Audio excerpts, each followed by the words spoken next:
to the holiday sounds. Good morning. My name is. Whoops, hold on. Let me turn that off. Hang on. Yep, we'll hang on to the rocking around the clock. Good morning. My name is Michelle Mott, and we are delighted to have you join us this cool November morning here in Des Moines, Iowa. The topic for today's webinar is Stop the Noise.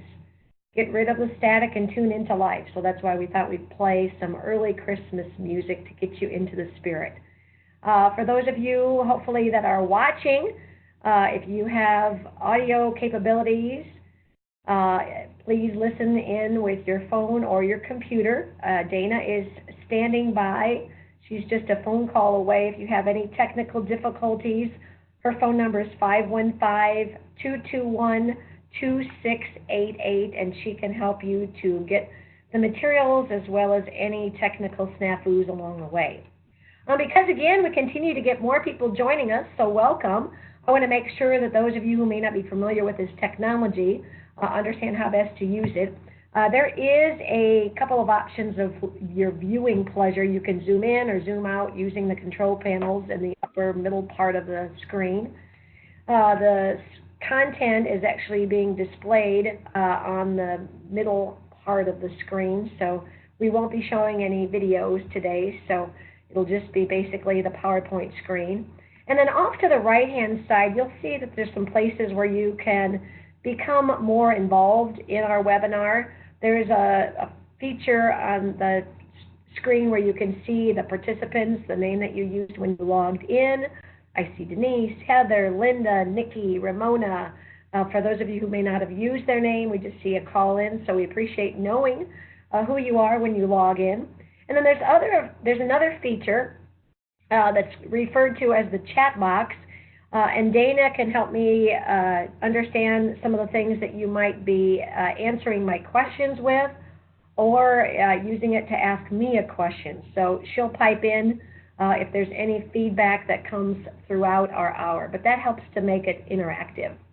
The purpose for this webinar. I'll say one thing. Sorry, Michelle. To everybody that uses the chat box, just make sure that you use all participants in the drop-down. Then everybody can see it. Great. Thank you, Dana. All right. So as always, we have been conducting these webinars for I don't know how many years, but we do it as a way to offer some monthly motivation to our clients and participants and even people that maybe just heard of us in passing. So we focus typically on one of our inspiring programs or products to give you an idea of the ways that we have been working with our clients, either through what I or Dana facilitates, or in many cases, some of you might be trainers or consultants, and you're looking for some tools or resources to add to your toolbox. This particular webinar is going to identify the 3 most destructive or limiting thoughts, identify what might be preventing you from reaching your greatest potential or achieving your goals. And then finally, I created an acronym known as LID to help put a lid on what might be holding you back. For guidance, Dana attached to the instructions a couple of resources that we want to refer to. One is the handout packet, so this contains some of the interactive exercises that I'm going to encourage you to either complete during this webinar or stay afterwards. I know that a lot of our clients are bringing this to the workplace by setting it up in a training room or a conference room. So feel free after the webinar ends to stay afterwards and discuss or debrief what people are taking away from and answering any of the questions, so it really can become more of an application. And then, as always, we want to share with you our upcoming webinar schedule, and we've got one more in the year 2018, and we've got the first 6 months of 2019 announced, and we want to give you a little bit of a heads up because we are going to be changing the format for the upcoming year. As you finish or log out of the webinar, you'll be asked to complete a brief survey for our purposes, and what this does is gives us feedback on what you thought of the content, the education, as well as, more importantly, give us some suggestions for future topics. It's here that we truly listen in to your ideas or your greatest needs and slot our upcoming topics, as well as we've made some modifications to actually shortening our webinar from 1 hour, and next year you'll learn that we're going to be doing it in 30-minute increments because, again, our world gets so busy that we're learning that people like to have shorter time frames. So one of the things that I'm going to draw from during this hour comes from a book that I wrote called Attitude, the Choice is Yours. And this is an interactive workbook that gives you some content and even some exercises to help you understand your attitude, analyze your attitude, and we're going to give you some exercises that we use in a self-image inventory. The book also helps you deal with the difficult attitudes of others, and then I am going to pull out some adjustment techniques and maintenance strategies that fit very nicely into today's topic. But if you are interested in getting a copy of this book, or even if you're looking for a gift, I'll give you some information at the end that you can go out and order it on our website. And if you even would like an autographed copy, I'd be happy to personalize it for you. So first of all, I want to make sure that everybody is familiar with a basic definition of what is an attitude. Your attitude comes from what you think about. It's those thoughts and feelings that oftentimes will lead you to do something or say something. And most likely, as a result of those thoughts and your actions, you're going to get something or not. And you've heard the computer axiom, garbage in, garbage out. So with that basic definition, I'd like for you to think about, where has your attitude come from? And as you make this interactive, I'd like you to go out to your chat box and, like Dana said, change the flip down, the arrow down to be all participants, and then write in where you have learned your attitude or your thoughts. It could be from your childhood. It could be from your educational experience, from kindergarten. I know I had a lot of experience, a lot of modeling. In my first 2 years of school, I had my mom as my kindergarten teacher, and then the second year was in the Catholic school, and I tell you, these nuns had me for lunch. You might have also been influenced by a significant teacher or instructor or coach. So jot in your chat box, where has your attitude or your thoughts come from? Ramona says parents, coaches, teachers, friends. Thank you, Ramona. Nikki, Catholic school. Denise says blend of parents, friends, and employers. Great. Yeah, those first 18 years of our life are so fundamental to how we think, how we behave, and how we ultimately interact with people. So if any of you are parents, just be aware of those formative years are so critical. Many of you, and I can't tell if there is actually a gentleman on our call because some of you that didn't identify, but, you know, ladies, one of the things you might remember is having a Barbie doll. In fact, I still have one of my Barbie dolls. And if you remember, Barbie was the perfect woman. She had no wrinkles, no cellulite. Everything was, she was dressed to the nines. And I think that a lot of times as a little girl, Ramona's no longer hearing audio. So Dana, you might need to help her out there. Sometimes we try to live up to that perfect woman. And it's very difficult because life isn't perfect. We aren't perfect. And so we need to make sure that we don't set ourselves up for failure, don't set ourselves up for frustration, not feeling as though we are good enough. So part of that early on programming might be some of the noise that we need to talk through during this webinar.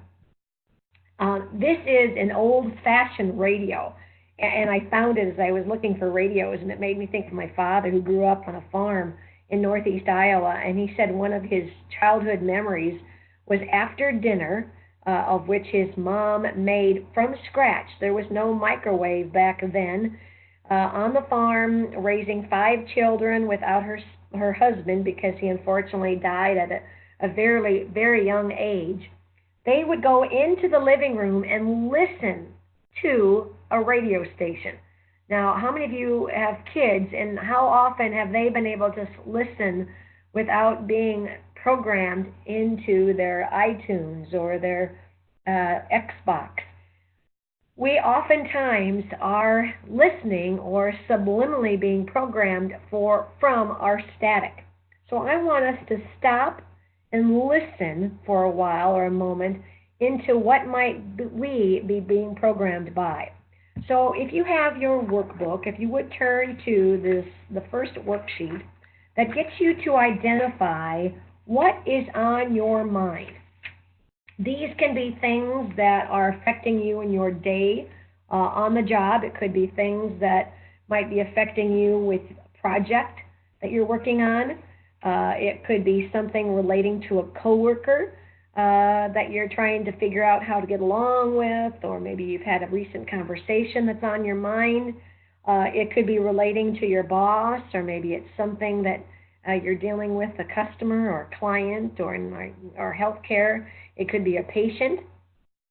And then I'd also like you to think about what's been on your mind as it relates to your personal life. Now, I can't help but think that given a month from or a week from now, you're going to probably be celebrating the Thanksgiving holiday.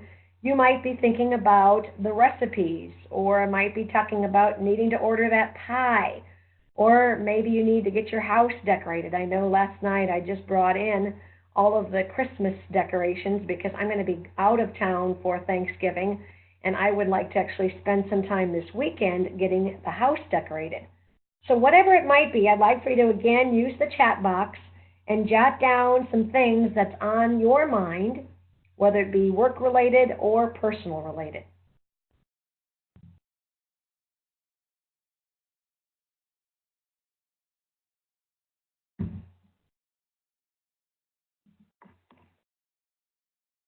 And Dana, if you want to chime in on anything that you might be reading from them.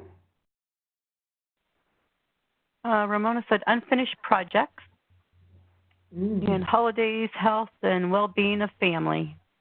Absolutely. Thank you.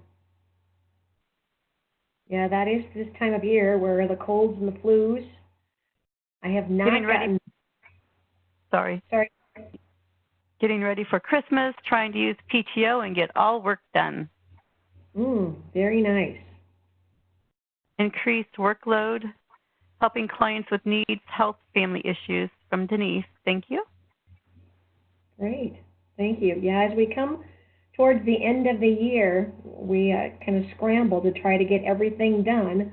However, it's also a very beautiful season, and so we can't let the things that are distracting us from enjoying the time, the moments that we share with our family.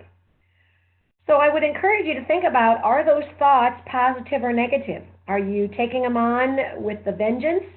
Or are you taking them on with some resentment? So being aware of how you think about those issues can also affect your productivity.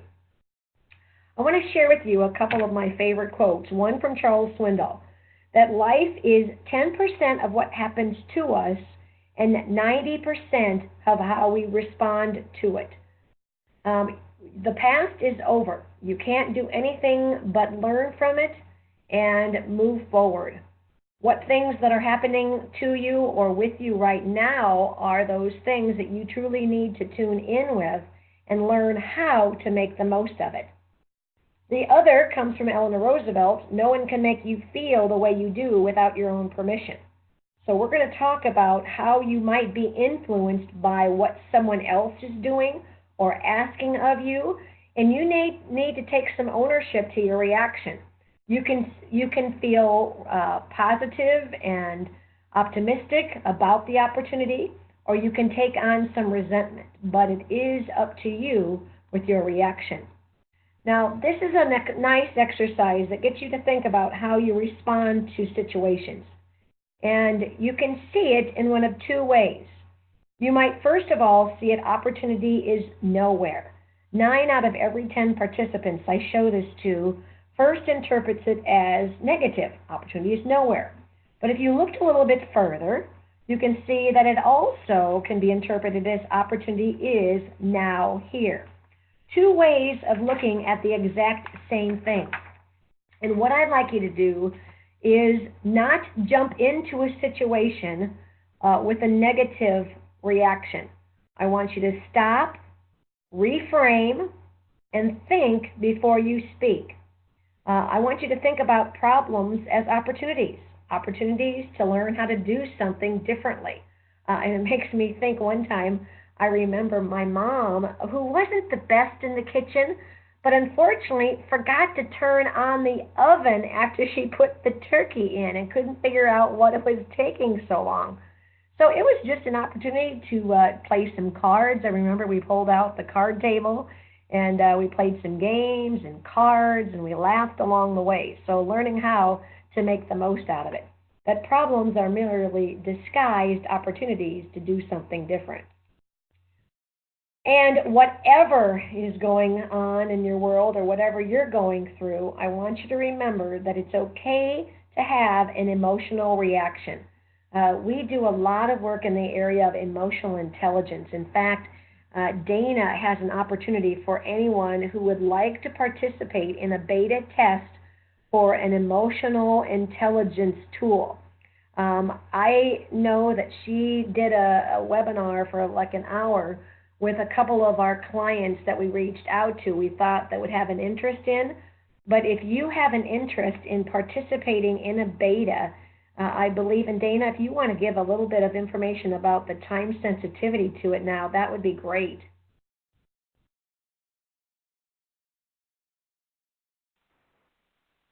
I had to unmute myself. Can you hear me? Yes. Okay. The beta opportunity has started, so the facilitation material is available for you to facilitate, or we can facilitate it.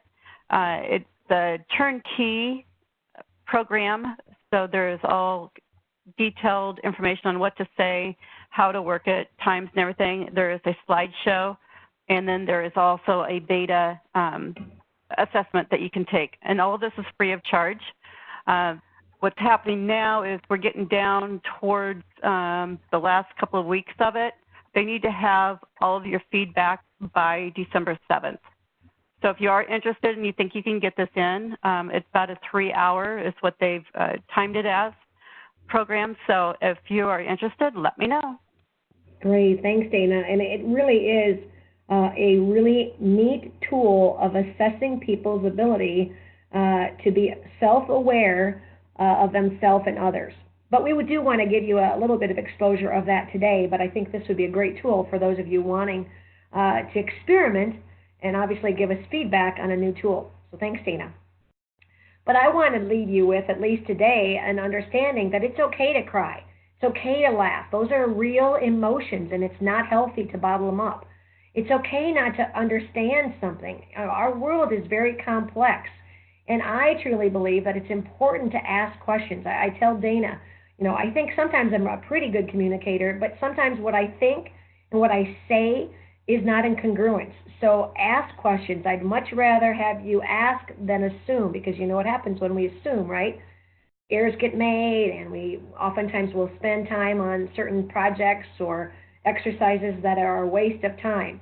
It's okay to feel scared. We're going to talk about one of those limiting emotions, such as fear, and it's okay to feel scared or worried about something.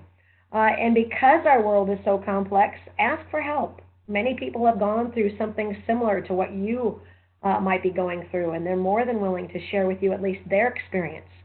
I oftentimes want to practice calculated neglect. It's okay not to do something. I know oftentimes in many years when the kids were growing up, would send out Christmas newsletters. It was kind of my one way to stay in touch with my family and friends. But because of my use of Facebook, I am not going to send out Christmas cards this year. So for those of you who may have be expecting a Christmas card, I don't mean to disappoint you. It's just that I think that I can make my time use other ways, and let's be friends on Facebook, and I'll wish you not only a Merry Christmas, but a happy birthday along the way. But it's one of those choices that I'm making. I also recognize the need that when I'm tired, it's okay to take a nap. I went through a sleep study and just got the results yesterday, and I'm moderately affected with sleep apnea. So I learned to tune into my body because if I'm not alert, I'm not productive, I'm not effective. Sometimes it's okay to say, I can't. If you don't have the time or if you can't dedicate the energy. In fact, I was just talking to a prospective vendor who I believe is outside their expertise. And I said, you know what? I don't feel that this particular request is the best use of your time and your talent. I'd like to revisit another project, knowing when to say you can't. And then when all else fails, I'm going to give you the serenity prayer, but I think it's okay to know that life is tough, and if you need to ask for some divine intervention, praying is a peaceful way of getting through life's complexity. So one of the tune-up techniques in the book that talks about emotional intelligence is listen to your self-talk. By that I mean not only being aware of what you say to others through words, tone of voice, and body language, but also tuning into your self-talk. The reason that there's a train on this slide is that you may be familiar with the little engine that could. And if you remember the story, the challenge was to take the engine or the train filled with toys over the mountain. And she didn't think she could, but she kept chanting over and over again, I think I can, I think I can. And recognize this, if you think you can and do something in life, with some hard work and determination, you will. But if you think you can't, you won't, because you've already given up on yourself. So learn to listen to your self-talk, and that's what we're going to explore today. Turn to the next page in your workbook, and we're going to explore the 3 most destructive or limiting noises that might be affecting your world. The first noise, I believe, is doubt. You might be distracted by doubting yourself. You might be saying to yourself, I'm not smart enough, or I'm not good enough. I don't have enough time to get it done. People won't like me or my idea, so I'm not going to share it. I'm not going to speak up in a meeting, or I'm not going to share the thought with my boss. I don't have enough experience. I remember when I was starting my own business at age 29, I thought, what am I doing? I'm a woman, and it's not typical that women own businesses, and I'm only 29. How could I possibly have anything to offer? But when I flipped my mindset to the things that I've learned and the energy that I bring and the passion that I have to make a difference in the world, that quickly discounted and got rid of that doubt. Other people do it or say it much better than I. So when you start comparing yourself to others, it's going to leave yourself with self-doubt. Definitely on the game of golf. If I compare myself to the professionals, I'm definitely not golfing at their capacity. But if I go with the idea that I enjoy the sport, I enjoy the recreation, every once in a while I get a good shot now and then, it's something that I enjoy. But stop comparing yourself to others that do it for a living. In the book, Attitude, the Choice is Yours, there is a 24-question assessment that you can answer. It's a multiple-choice self-image inventory. It measures your self-perception and your satisfaction in your life, and then there's also a scale that you can use to evaluate the health of your personal and professional relationships. So today I thought I'd give you a little taste of some of the questions. Number 7 asks, when I walk into a room, and I always tell people, go with your first results or your first thoughts. When I walk into the room, do I believe I make a good impression? I make a fair impression? I make an average impression? I make no impression at all? Or I make a bad impression? So when you think about walking into a room, and a room could be something, a social gathering, you're going to be walking into your family's home, when you walk into work. It could be a new surrounding or it could be a familiar surrounding. What do you think of yourself? And you just basically choose A, B, C, D, or E. Another one I thought we'd try out today is number 14. I experience enjoyment and zest for living. When you think about that from a regular perspective, would you say you have that sense all the time, most of the time, some of the time, hardly ever, or never? And what this tests out is your ability to feel or seek joy. I think that sometimes we look towards other factors, external factors, to give us joy. And wherever you are, whatever state you might be in, whatever you're going through in life, do you have that sense of enjoyment? Now, granted, many of you may know that I've gone through a lot of heartache with my parents' health. They both have since passed, but I know that as I was going through my mom's final stages of Alzheimer's, and when my dad afterwards moved in with me for 6 months, his final chapter was battling leukemia. It was what it was. I didn't wish it upon them. I didn't want it to have them go through it, but we learned how to make the most of it. In fact, I remember one of the fond memories was taking my dad to the Green Bay Packer game against the Bears at Lambeau Field. And even though he was extremely tired and worn out, and it was just a challenge to just physically get him there, it was a wonderful experience, and I have no regrets. And then this morning I asked Dana to pick a number between 1 and 24, and so the last question of the assessment says, when someone asks me to do something for them, I feel A, good, because they trust me to help them. I appreciate the opportunity. B, okay, I'll do it. C, disinterested in helping them. I won't respond immediately. D, bothered by their request. I'll resist accepting the responsibility. Or E, angry, I won't do it. Now, some of you parents might be thinking, man, I need to have my teenager answer this question. I will encourage you to think about giving it to a teenager. My stepdaughter, Mandy, was 18 at the time my book came out, and she took it with a cup of coffee or tea, and it was one of her best reads, she said. It really does help people start to realize that they have a choice of their emotions. And then they tally up the score, and it gives them an idea of to what degree do they feel rejected or inadequate? To what degree do they have a negative or acceptable self-image? Or if they're rather inflated, they might need to check their ego. The other part of that assessment looks at your attitude towards others. So on a spectrum, you're to determine at home, how do you feel or how do you think about your spouse or significant other, your children, your parents, your siblings. And I think that that's really important going into the holiday season. You know, this is a beautiful time to reconnect with your family, even with your friends. And are you looking forward to that time together, or do you dread the obligation?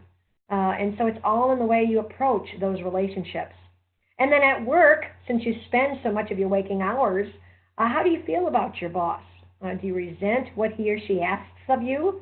Or like that question, do you take that on with authority to say, you know what, I'm being asked to do something because that's my job. I'm supposed to do those things. That's what I'm getting paid to do. Or do you feel as though some of those requests coming from your boss to your coworkers or customers as a distraction to your priorities? Think about your boss, your coworkers, your customers. Your job is your priority. It's your paycheck. So then the second most destructive noise that you might be facing occasionally throughout your day is living in fear. So fill in the blank as you're going through this worksheet. Some statistics I want you to realize is that, first of all, facing what your fear is. Mine is a fear of heights. Just the thought of walking a tightrope would just make my palms sweaty.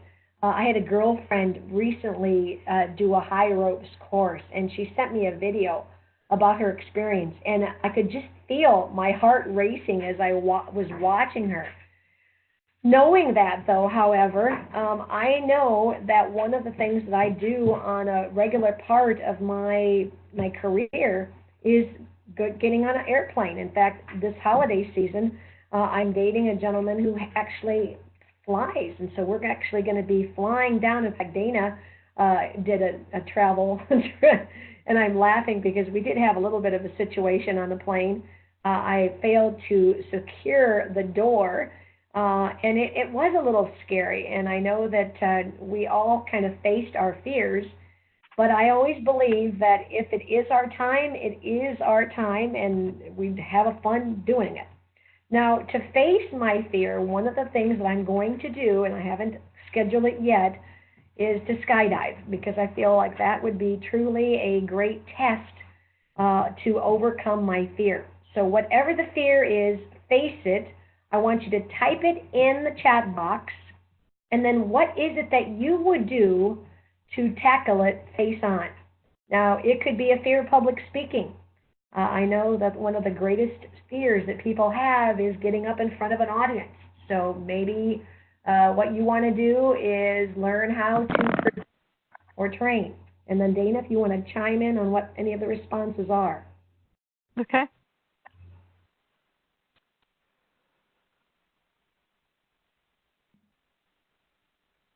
I'm scared of heights as well. But I can get on the ladder and put up Christmas lights. That's good.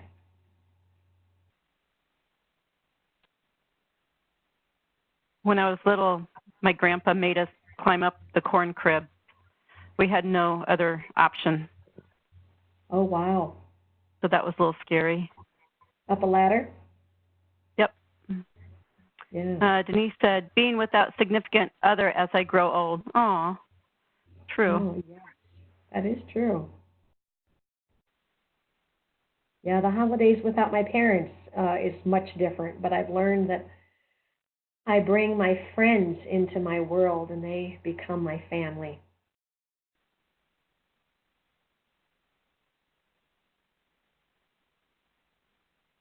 All right, well, whether there's more coming in, feel free to chat in, but otherwise, just know that fear can be real if you acknowledge it, face it, and it will oftentimes help you to overcome it.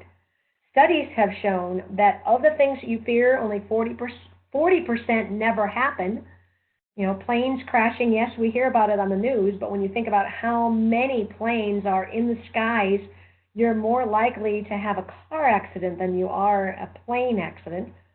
30% of what you fear are already in the past, 12% are needless, 10% are petty or small, only 8% are real and may even be resolved, if at that. An acronym for fear is false evidence appearing real.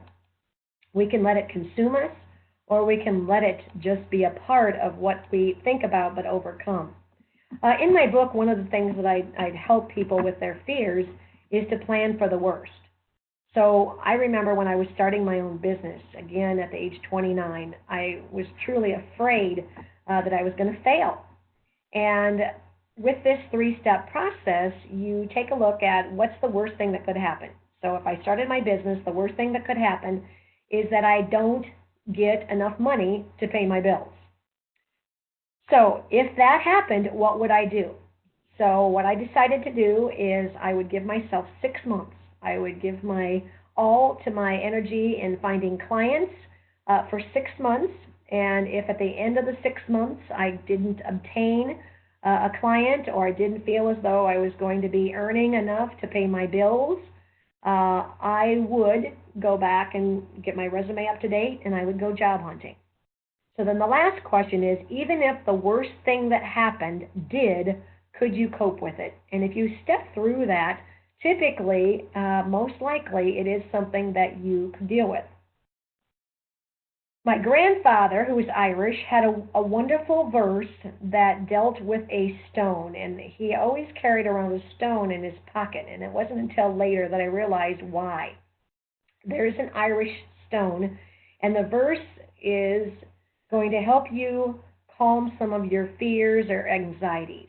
And it goes like this. In life, there's only two things to worry about: You are either sick or you are well. If you are well, you have nothing to worry about. If you are sick, then you only have two things to worry about. You're either going to get better or you're going to die. If you get better, you're not going to have anything to worry about. If you die, well, then you only have two things to worry about. You're either going to go up or you're going to go down. And if you go up, you're not going to have anything to worry about. And if you go down, you're going to be so busy visiting old friends, you're not going to have anything to worry about. So every once in a while, I kind of think about that, and it puts a little chuckle in my cheek. And then the last destructive noise that might be affecting your focus is being limited by hate. Now, I really don't like that word because it is a bit harsh. If you'd like to refer to it as the things that you dislike, but I want you to be real with what that might mean. On your worksheet, there are some things that you might have strong or negative feelings about. And I'd like you to just go through and just do a check mark. Maybe you don't like doing a part of your job. Maybe it's the filing. In healthcare, it might be the code brown. It might be things that you regret or have a difficult time doing. Maybe it's a coworker that's a little bit difficult. But I will tell you, you don't have to like everyone you work with. However, if you can take an attitude of accepting them and understanding them, it's going to be a lot easier to spend your work day with them. Maybe you don't like your boss. Now, I always tell people, you can quit your job. Get a different job. You might find a different boss would make things better for you. You don't, again, have to like them, but you do have to respect the need that they have for you to do the job. Maybe it's a family member. Maybe it's an in-law. Maybe it's an outlaw. And just remember, if it's the holidays you're going to be spending time, it's not forever. It's just one day, or maybe it's an afternoon. So suck it up. Do your best. Make the most of it. Sometimes people judge others. Now, you may not be as aware of this, but I want you to recognize that you pass judgment to other people. Just because someone looks different than you, I will give you an example. I unfortunately twisted my ankle last weekend, and I've been on crutches when I go out in public. And so yesterday I had to go to the grocery store, and I thought, you know what, this is going to be really difficult trying to manage a cart and crutches. So I ended up borrowing one of those motorized carts, and it was amazing how people disconnected from me. It was really weird. It was almost like people either avoided me or there was little to no eye contact. So what I'm telling you is be aware of people, whether they're injured, whether they are a different size, they look or they dress different than you. Don't discount them just because they are not like people that you better connect with. Maybe you respond differently to different types of people, men, women, different nationalities. Maybe you have a challenge by losing or not having something. You feel like you don't or you're inadequate because you've lost someone, whether it's a significant other, maybe you've lost something, maybe you've lost a job. We had a meeting yesterday with someone who recently got terminated, and I know that it's very difficult because getting laid off was a very significant event. And like I said, dealing with an emotional event, and it could be positive, such as a job loss, or maybe it is something that is very exciting to you. But be aware that some of these instances can oftentimes factor in to your ability to connect or get through. As it relates to relationships, one of the tune-up techniques I write about in the Attitude book is to learn how to value relationships. And I give that to you moving into the holiday season. Thanksgiving is a wonderful reminder that we need to think about the things and the people that we appreciate.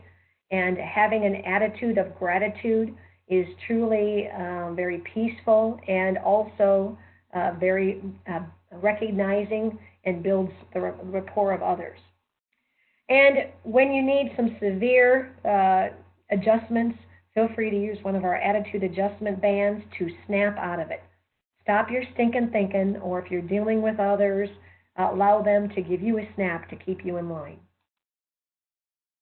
Now, one of the ways on the next page we want you to use on a daily basis is seeking comfort with change. When we work with an organization, it's typically because they are responding to or they need to make a change. And the tune-up technique called seek comfort with change is almost sounds like an oxymoron, putting two words in the same sentence that don't go together, kind of like pretty ugly or jumbo shrimp.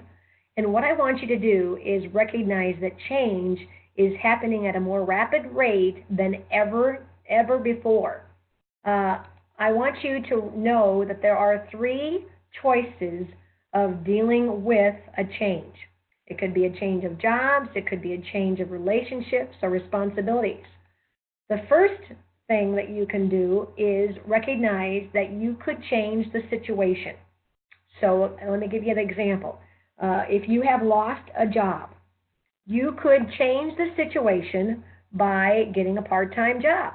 Okay, so maybe you're not working full-time, but I can't remember how many help wanted signs, especially this time of season, to work retail. I did that when I was in high school. So one of the things you could do is go get some part-time help or get some part-time job, getting in some money. And who knows, while you're there, you might learn something that's full-time. Another way of reacting to change is to change the other person. Now, this one's a little bit difficult because it's very difficult for you to change yourself, let alone try to change someone else. 2 months ago, we talked about a new program that we just launched called Attitudes, dealing or resolving difficult situations in the workplace.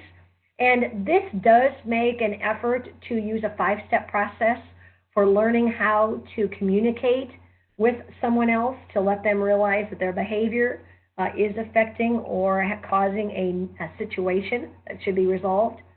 And then the last choice when dealing with change is probably the one that you have the most influence of, and that is just to learn how to simply change your attitude. Change the way you're thinking about the situation, about the change itself. Learn that if you're not changing, you're not growing. So think of it as an opportunity to learn how to do something different. Typically, when you are faced with change, if you really to boil down into what people fear or resist change, it's because you feel as though you've lost control. And I think it's important for you, if you are going through a change, I'd like for you to complete the exercise by identifying, given the change that you are facing, what are the things of that change that you can control, and what are the things that are affecting that change that you can't. So, for instance, let me give you some examples. You can't change the weather. We live in the Midwest. Dana and I love the beach. So we've got to realize that, you know what? We can't change the fact that most likely the next couple months are going to be colder. But what we can do is dress appropriately. I've brought out my boots. I brought out my corduroys, brought out my sweatshirts, so I'm prepared because I hate to be cold. And then I also just recently put in my ice scraper in my car. I've also just got my car tuned up so I can make sure that it's running properly. Another example is you've got to realize that you can't change people. There are going to be people in your life, both personally and professionally, that are going to be more difficult to get along with than others. And what you can do, however, is change how you think about them and how you communicate with them. And then the last example I thought I'd give to you is that you can't predict the future. You know, I know that there's nothing better than to think about what's going to be happening in 2019. Or as some of you might be like me, looking at retirement. What will retirement look like? You can't predict it. There's no guarantees. But what you can do is prepare for it and enjoy the present. So one of the things I've recently done this year is I had my financial planner put together a prosperity plan. And it was a way that I took a realistic look at my financial situation and what might my retirement look like and when could I really seriously consider it. The attitude maintenance strategy that I give to you that's in the book is to learn how to enjoy the moment. The past is history, the future is a mystery. Learn how to be present and realize that you don't get a second chance of getting the most out of today. Learn how to appreciate it. You are blessed to enjoy it, and learn how that you can't change the past. You can only use it to learn and prepare you for the future. And then the last part of this section I give to you comes from the Serenity Prayer. If this helps you learn how to repeat it over and over again, God grant me the serenity or the peace to accept the things I cannot change, the courage to change the things that I can, and the wisdom to know the difference. All right, well, the last exercise I want to give to you is to learn how to put a lid on some of the noise that you might be facing. So the first step of the acronym LID is to listen to the noise. So on the blank line, if you're following along in the worksheet, write down the phrase, listen to the noise. What that means is, what is the message? So is it a message of doubt? Is it a message of fear? Or is it a message of hate? And where is that coming from? Is that something that you've been listening to since you were in third grade? Is it something that maybe you watch too much murder mysteries, or you watch too much news and it's all about the bad things? Or is it something that, for instance, you just believe that you dislike? And I'm going to give you an example. I believe that I don't like pecan pie, or pecan if you're from the South. And that particular pie happens to be the guy I'm dating's favorite pie. And rather than having a pumpkin pie, which is my dad's favorite, he wants to have a pecan pie. So I want to move into the next message thinking that I really don't know where the fact that I don't like pecan pie came from. Maybe I don't like the look. Maybe we were never exposed to it growing up. I'm really not sure about it. So the last question is it real or is it valid? I'm not sure. But what I am going to do is embrace that fear, and I'm going to try out pecan pie this holiday season. I might even like it. Investigate the noise. So one of the things that I've exposed you to is what that noise might be. And I want you to think about that. Is it coming from your past? Is it an old tape? Is it something that you have on auto replay that you need to learn how to stop and erase? Or is it something that you've just learned or been exposed to? Maybe it was something that you were just made aware of. How are you or others affected by it? And I guess the investigation that I can use as an example is my sleep apnea. My girlfriends have been telling me that I needed to look at my sleep patterns, because if I'm, and I hate to say this, but if I'm not fully engaged in a conversation, I can fall asleep. I can even say that I get sleepy when I'm driving. So I'm a fear of having accidents, and oftentimes if I'm going down the path of sleep apnea, I know that that can cause some health issues relating to heart. My mom having Alzheimer's, I know that that also affects the quality of the oxygen in the brain. So I do know that there is a potential risk for my health. So where can you go for advice? I went to a sleep clinic, and I basically had my primary care doctor give me a referral to the Iowa Health Clinic, and I went and I was evaluated. I did a sleep study. So I want you to investigate and learn more about your fear or your doubt. And if it is something that you can learn more about, it will help you better follow through in step number 3. Step number 3 is to do something. And once you learn about the situation, it might not be real. You might need to just learn to forget about it. Don't let that thought rent space in your brain. Don't let it consume you. Don't let it bind you. Another might be to develop a plan. So now, as a result of going to my sleep study, I am going to need, my understanding is I'm going to need to purchase a CPAP machine. And so I will learn more about that as a follow-up appointment. Ask for help. I know that I've got a good friend who's been using a sleep CPAP. And I know one of the things I've been concerned about is if I have to carry a CPAP machine when I'm traveling, I need to learn how I can cart it along, and I've learned that it actually is something that doesn't count as your luggage. Learn to laugh. When in doubt, learn to laugh about it, laugh at yourself. I know that, what I oftentimes need to do. Yesterday I had got a kick out of being in that motorized cart, and I put a little video and I sent it to Dana and some of my other friends about my experience, if this is what the golden years is all about. And then finally, learn to build your self-talk with positive affirmations. I've given you a couple of examples that you can use to help fill your noise with more positive versus negative thoughts. The Nike approach, just do it, or trust the process. This too shall pass.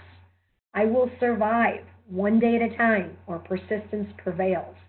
Any of those positive self-talks or affirmations can help you replace any doubts, fears, or hate with more positive affirmations.